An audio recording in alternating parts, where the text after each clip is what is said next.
In primetime news tonight. And I will state categorically that CMU did not host any birthday parties for the minister. CMU boss in the hot seat at PAAC meeting.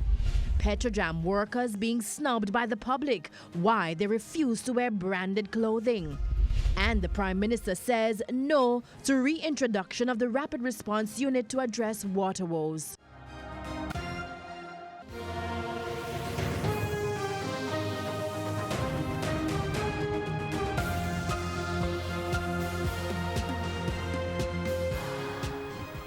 Good evening and welcome to Primetime News, on air and online at onespotmedia.com. I'm Herman Green. And I'm Janella Precious. Also this evening, the top business stories of the day. Andrea Chisholm has our preview. Andrea?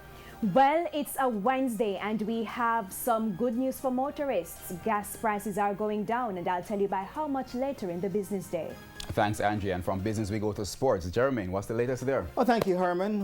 1, 2, 3 different sporting events at the National Stadium over the next 4 days. But the IPL says it has not been overbooked. The details a bit later on. I was going to say that you can count, yay. There's also sports commentary, E-Prime, and weather in this newscast. But before the break, the feedback question. This evening we are asking, have lower interest rates encouraged you to take more loans? You can share comments online, facebook.com/television Jamaica, and tweet us at Television Jam.